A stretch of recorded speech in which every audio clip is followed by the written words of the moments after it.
Si tuviera que contar la historia de mi matrimonio sin adornos ni filtros, tendría que empezar diciendo que durante muchos años, de verdad creí que estaba casado con mi mejor amiga, con una persona en la que podía confiar al punto de apagar el cerebro y no cuestionar nada de lo que hacía. Me llamo Daniel, tengo 38 años, llevo 11 años casado con Carla, y durante casi todo ese tiempo me vi a mí mismo como un hombre normal, con una vida de esas que pasan sin escándalos, sin grandes sobresaltos, con la típica rutina de trabajo, cuentas, fines de semana con algo de familia y un poco de descanso. No éramos una pareja de película ni mucho menos.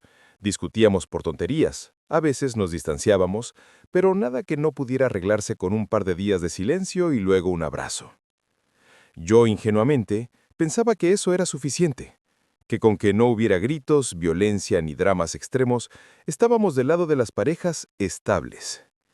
Nunca imaginé que la estabilidad también podía romperse en silencio, casi sin ruido, a base de pequeños cambios que uno va normalizando hasta que un día se da cuenta de que está durmiendo con una persona que ya no conoce bien. Carla y yo nos conocimos en la universidad, en un grupo de estudio de una materia que nos estaba arruinando el promedio a varios. Desde el principio fue de esas personas que llenan el espacio. Hablaba fuerte, se reía con ganas, tenía opinión sobre todo, y a mí me llamaba la atención porque yo era más bien reservado.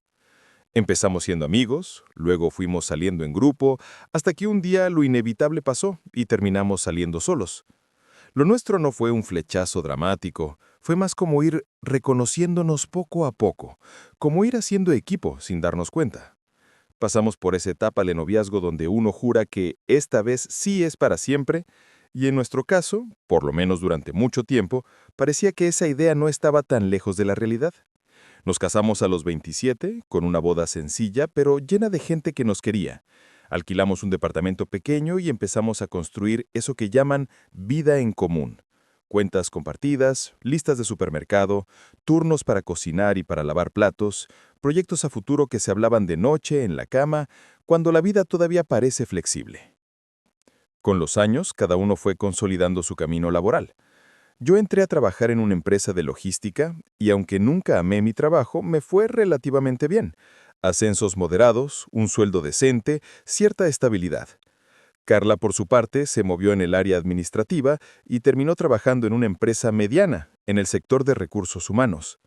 Siempre decía que le gustaba trabajar con gente, que lo suyo no eran los números ni los informes fríos, sino la interacción, las entrevistas, las capacitaciones. En casa solía contarme chismes de oficina, cosas triviales de sus compañeros, anécdotas de los almuerzos, cosas que para mí eran ruido de fondo, pero que le servían para descargar el día. Y durante años, eso fue parte de nuestra dinámica. Ella hablaba, yo escuchaba, a veces comentaba, ella se desahogaba, yo me sentía útil simplemente estando ahí.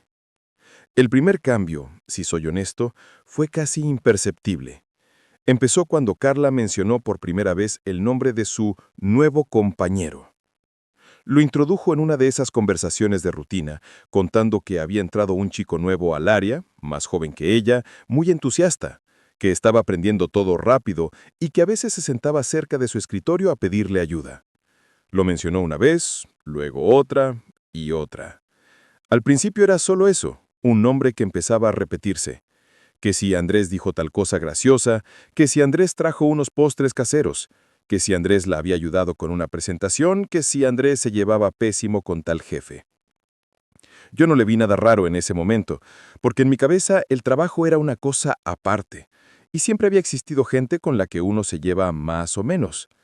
Incluso me alegraba que tuviera a alguien con quien hacer más llevadero el día laboral. Con el tiempo empecé a notar que ese nombre aparecía en más contextos. Ya no era solo un compañero de trabajo, era Andrés el que piensa igual que yo en esto. Andrés que también odia los lunes. Andrés que dice que soy la única cuerda en esa oficina. La figura de él empezó a convertirse en una especie de personaje frecuente en nuestras conversaciones. Yo, todavía con esa confianza que uno da por sentado en un matrimonio, hacía bromas al respecto. Le decía que al final se iba a enamorar de su compañero de oficina, ella se reía y respondía que no fuera idiota, que él era como un hermanito menor para ella, que era demasiado inmaduro, que a veces tenía que explicarle cosas básicas de la vida. Y yo lo dejaba pasar, porque su tono era de burla, no de fascinación romántica. Y porque nunca, en todos esos años juntos, Carla me había dado un motivo para dudar de su fidelidad. El segundo cambio vino disfrazado de compromiso laboral. De la nada, o al menos así lo sentí yo, empezó a quedarse más tiempo en la oficina. Al principio eran 2 horitas más porque estamos con cierre de mes. Luego, me quedo un rato para entregar un informe que nos pidieron última hora.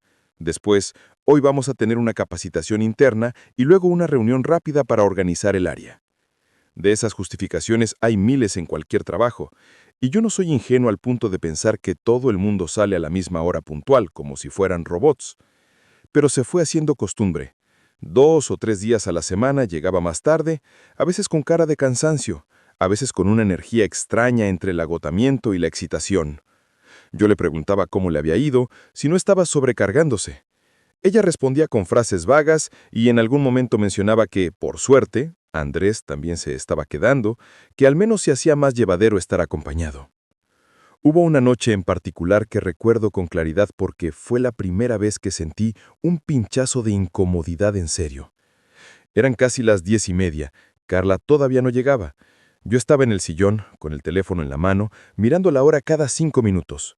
Le había mandado un mensaje preguntando cuánto más iba a tardar, y no contestaba. En la televisión no pasaba nada, y ese silencio del departamento empezaba a pesar. A las 11, finalmente, entró por la puerta, riéndose de algo que se le había quedado pegado de la conversación que había tenido antes. Traía el pelo un poco desordenado, olía a perfume mezclado con el aire cerrado de la oficina, y en cuanto me vio, me dijo casi en automático que no me preocupara, que estaba con Andrés y otros terminando unos pendientes. No sé qué se me notó en la cara, pero ella rápidamente añadió que así eran las cosas cuando uno quería destacarse en el trabajo, que entendiera que no era por gusto, que lo hacía por nosotros. Yo me senté sobre la incomodidad y la aplasté con la lógica. Tiene derecho a crecer, pensé. No puedo ser un adolescente inseguro que se altera por cualquier desajuste en los horarios. El tema del teléfono fue el siguiente signo. Antes, el celular de Carla vivía en cualquier lado. Sobre la mesa, en el sillón, en la cocina mientras preparaba algo. Incluso a veces se olvidaba de dónde lo había dejado y yo lo encontraba vibrando en algún rincón. No había contraseñas ocultas, no había posesividad al respecto. Si sonaba y ella estaba ocupada, me pedía que viera quién era. De repente eso cambió. Empezó a llevar su teléfono consigo a todas partes, incluso al baño. Lo ponía boca abajo cuando lo dejaba sobre la mesa. Activó notificaciones silenciosas para algunas aplicaciones. Cuando sonaba un mensaje y yo miraba por reflejo, ella lo agarraba rápido y decía que era del trabajo, que todo el mundo escribía a cualquier hora. Yo trataba de no dramatizarlo. Me decía que quizás era una etapa de estrés laboral, que yo también había tenido épocas en las que vivía pendiente del correo o del chat interno. Pero algo en mi estómago me decía que había un matiz distinto en todo eso, una especie de cuidado extra que no coincidía con la Carla que yo conocía. La primera vez que vi claramente el nombre de Andrés en su pantalla a altas horas de la noche fue por accidente. Ella se había quedado dormida en el sillón, el teléfono vibró sobre su pierna, la pantalla se iluminó y yo, por mero reflejo, miré. No tenía intención de espiarla, fue un gesto automático. Ahí estaba, Andrés, y una vista previa del mensaje, algo como, todavía me río de lo que dijiste hoy, no puedo sacarlo de la cabeza.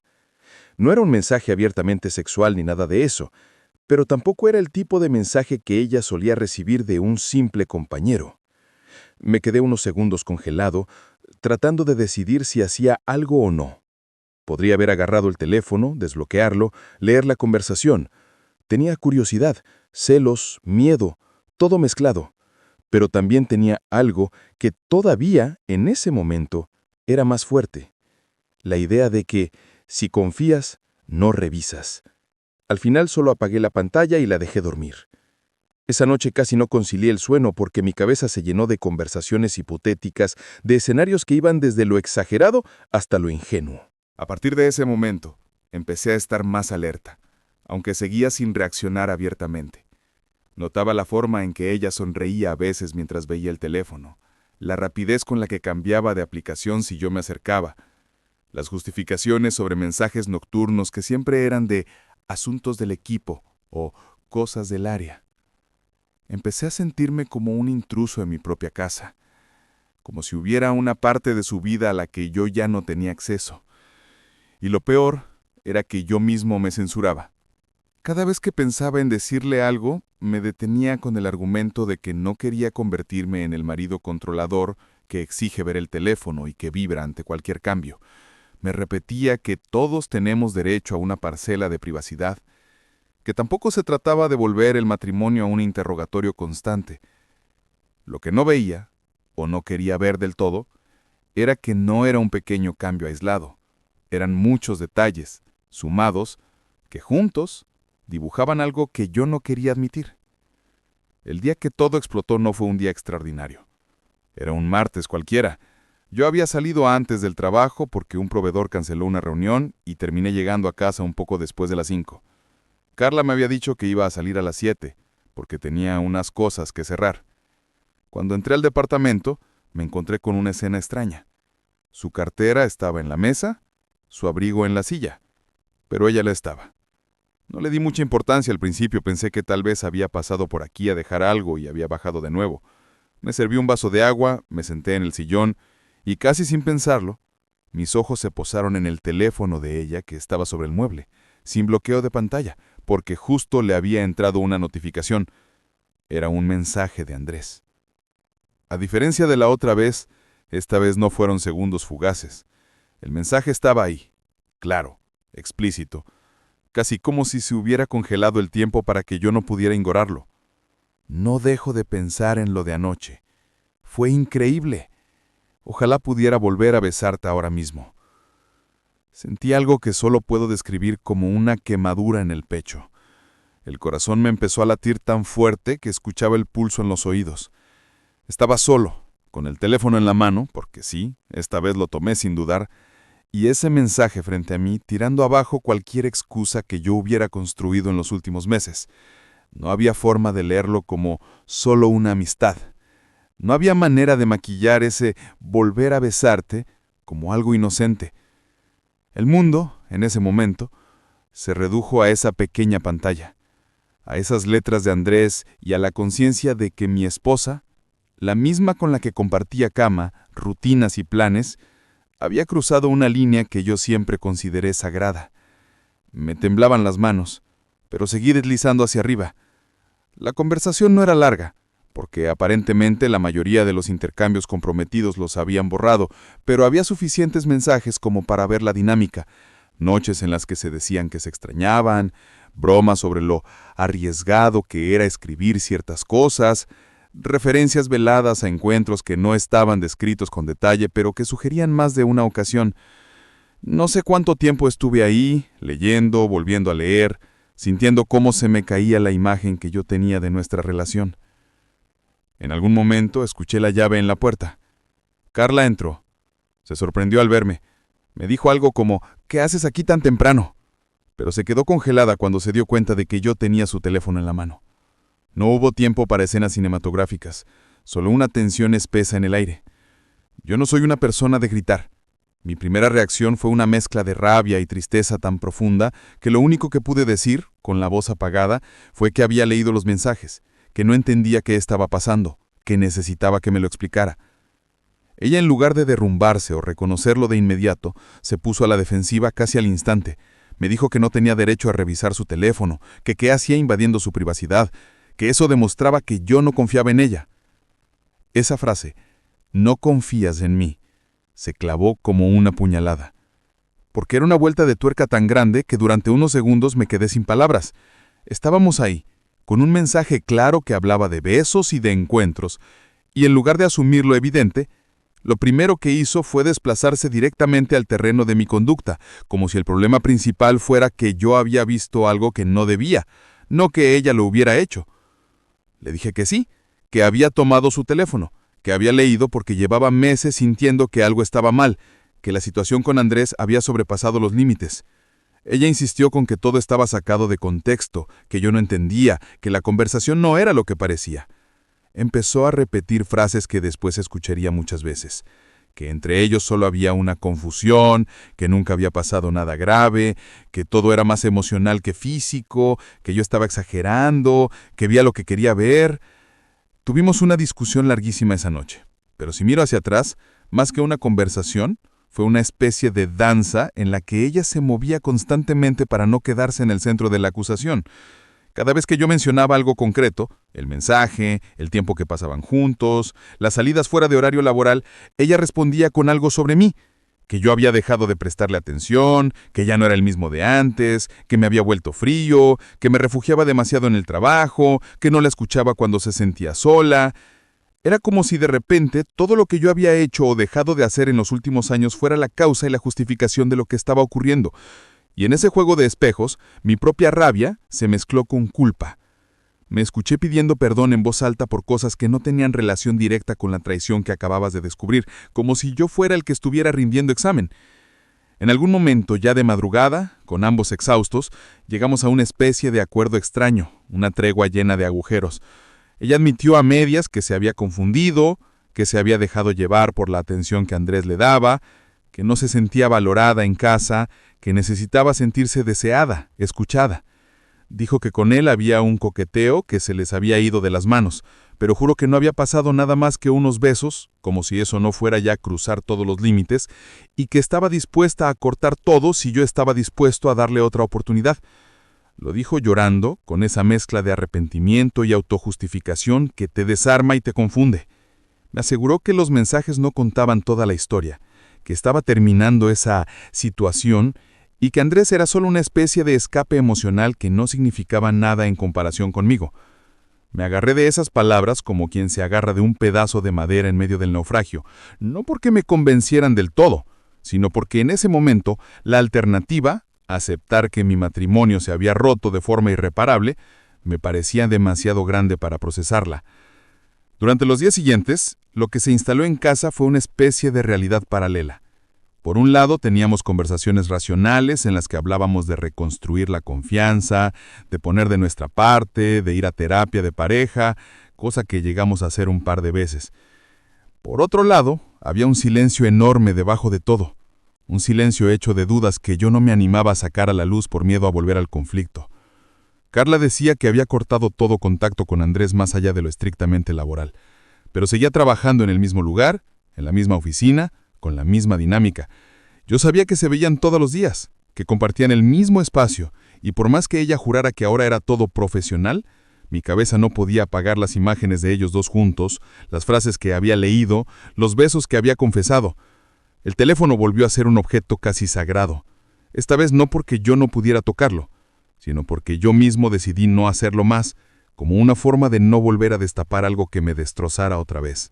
Lo más perverso de toda esa situación fue la sensación de estar atrapado en una mentira compartida de la que nadie quería hacerse plenamente cargo. Carla, por un lado, quería que yo pasara página cuanto antes, que dejáramos atrás el tema, que no se lo estuviera sacando en cara todo el tiempo. Me lo decía con firmeza, que si de verdad quería seguir con ella, tenía que aprender a confiar de nuevo, que no podía estar revisando cada gesto, cada llegada tarde, cada mensaje.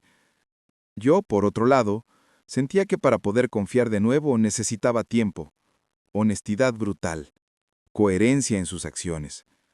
Pero cada vez que intentaba volver a tocar el tema, ella se ponía a la defensiva.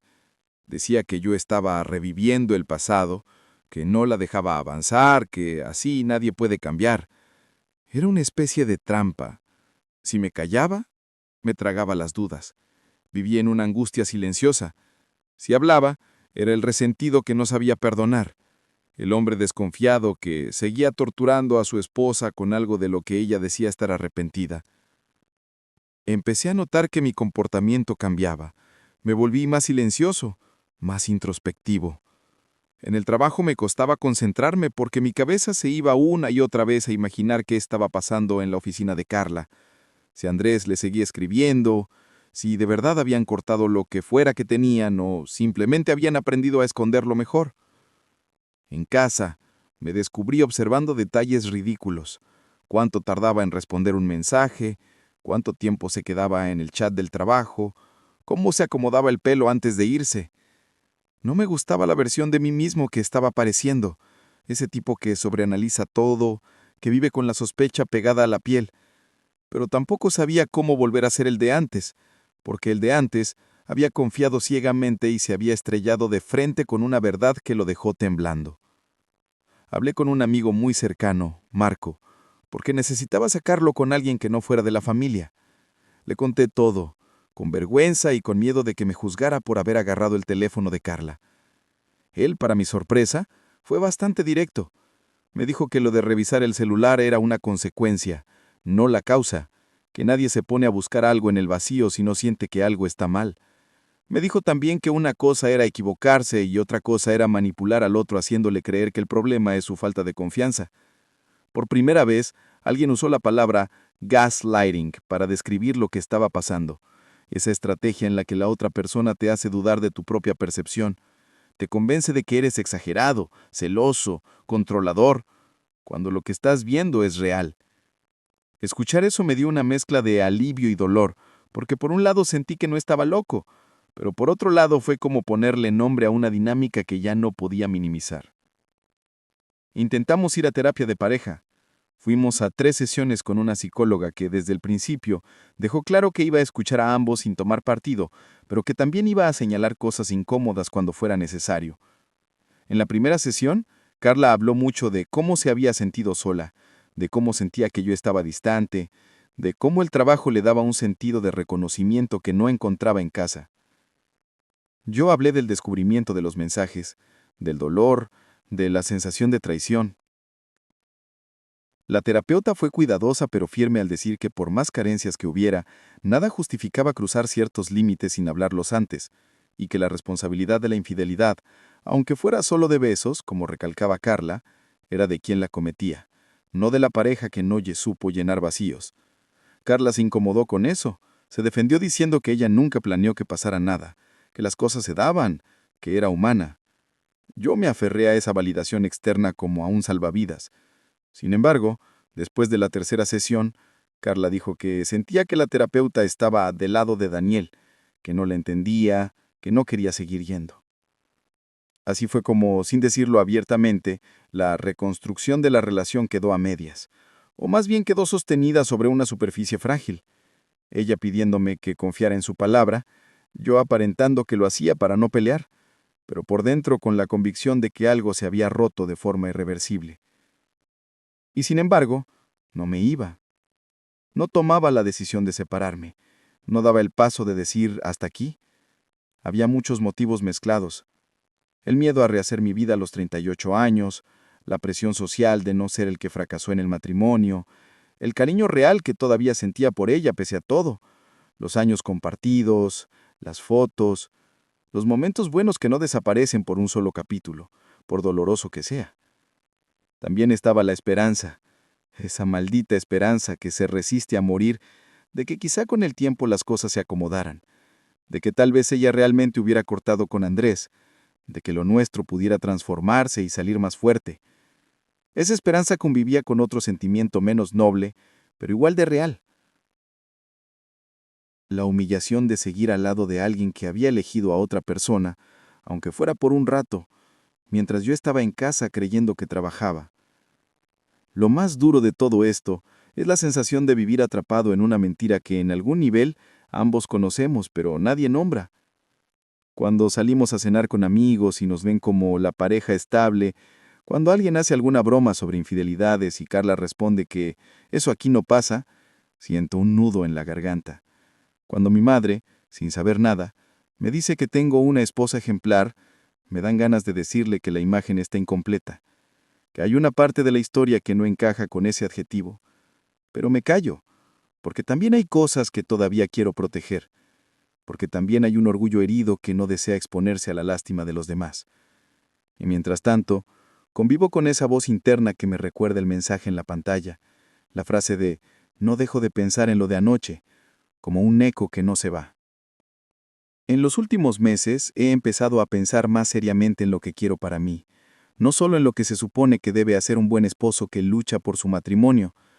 Me he preguntado muchas veces si es sano seguir en una relación donde, para que haya paz, tengo que fingir que creo algo que en realidad no creo, donde expresar mis dudas me convierte en el villano de la historia, donde se me pide que actúe como si nada hubiera pasado mientras la herida sigue abierta.